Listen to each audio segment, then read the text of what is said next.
Selamat siang untuk kita semua.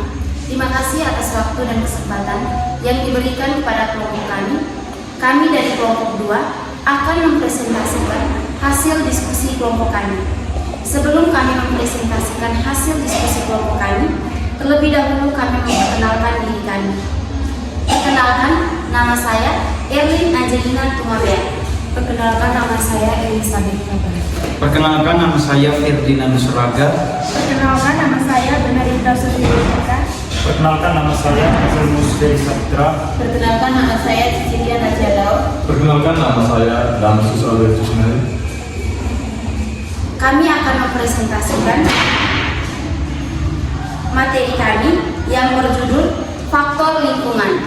Yang pertama, pengertian lingkungan. Lingkungan adalah segala sesuatu yang berada di luar individu atau organisme, baik yang bersifat fisik, biologis, maupun sosial, yang mempengaruhi keberlangsungan hidup, perkembangan, dan kesejahteraan makhluk hidup. Dalam konteks pendidikan lingkungan hidup atau PLH, lingkungan dipandang sebagai suatu kesatuan ekosistem yang meliputi hubungan timbal balik antara manusia, hewan, tumbuhan, serta faktor abiotik seperti air, tanah, udara, dan iklim. Di sini ada 2 faktor lingkungan yang terdiri dari faktor abiotik dan biotik. Faktor biotik adalah lingkungan hidup. Faktor biotik menjelaskan komponen lingkungan yang terdiri dari makhluk hidup. Faktor ini meliputi yang pertama, produsen atau tumbuhan hijau, fitoplankton. Produsen berperan sebagai penghasil energi melalui fotosintesis yang menjadi dasar rantai makanan. Contoh, padi menghasilkan beras sebagai makanan pokok manusia. Fitoplankton menjadi sumber energi bagi ikan kecil di laut. Yang kedua, konsumen, hewan, manusia. Konsumen mengandalkan energi dari produsen atau organisme lain untuk bertahan hidup. Makhluk hidup yang memperoleh energi dengan memakan organisme lain. Contoh, sapi memakan rumput lalu menjadi sumber daging. Burung pemakan serangga membantu petani mengendalikan hama. Yang ketiga, pengurai atau dekomposer, bakteri, jamur, cacing tanah. Pengurai menjaga siklus materi dengan mendaur ulang sisa makhluk hidup menjadi unsur hara. Contoh, jamur menguraikan daun kering menjadi humus, cacing tanah membantu menyuburkan lahan pertanian. Yang keempat, manusia. Manusia memiliki peran ganda sebagai pengelola kebenaran positif atau sebagai penyebab kerusakan negatif. Contoh, reboisasi positif, penebangan liar negatif. Baik, yang kedua di sini saya akan melanjutkan faktor-faktor lingkungan, yaitu faktor abiotik atau yang disebut dengan faktor tak hidup.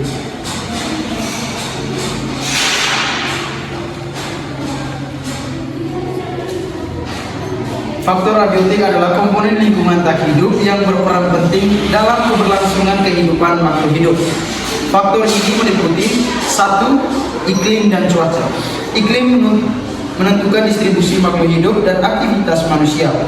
Perubahan iklim ekstrim atau global warming mengubah pola hujan, suhu, dan kelembaban sehingga memengaruhi pertanian, perikanan, bahkan kesehatan manusia.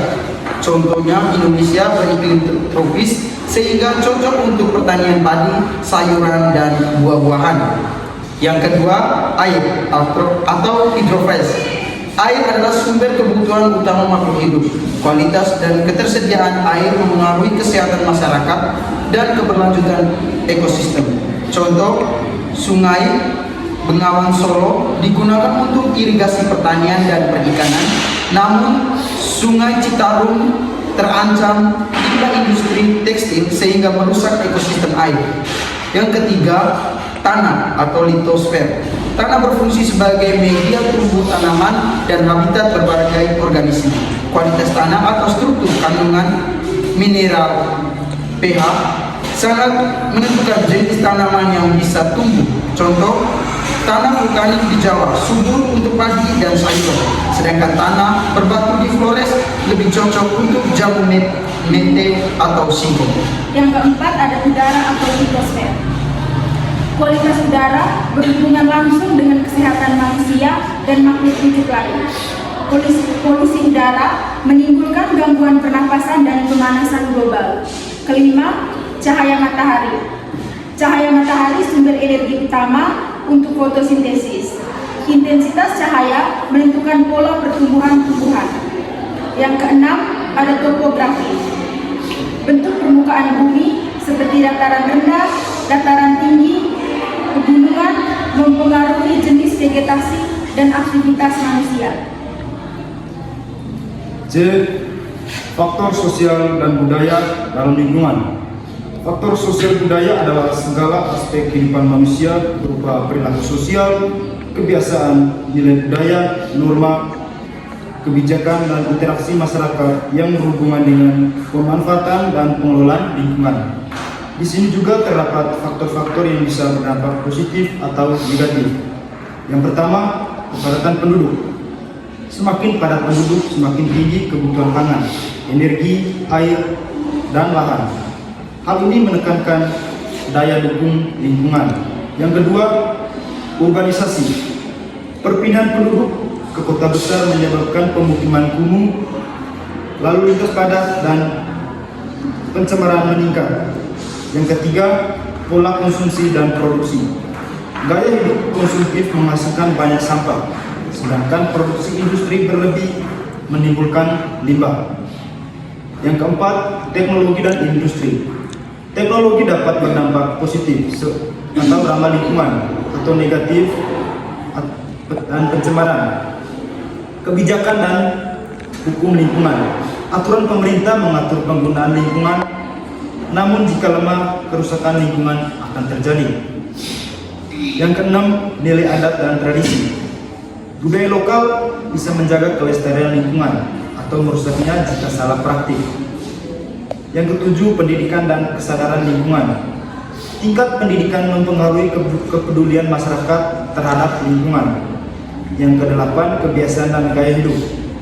Gaya hidup ramah lingkungan menjaga kelestarian alam. Sebaliknya, gaya hidup boros merusak lingkungan. Yang berikut interaksi antar faktor lingkungan.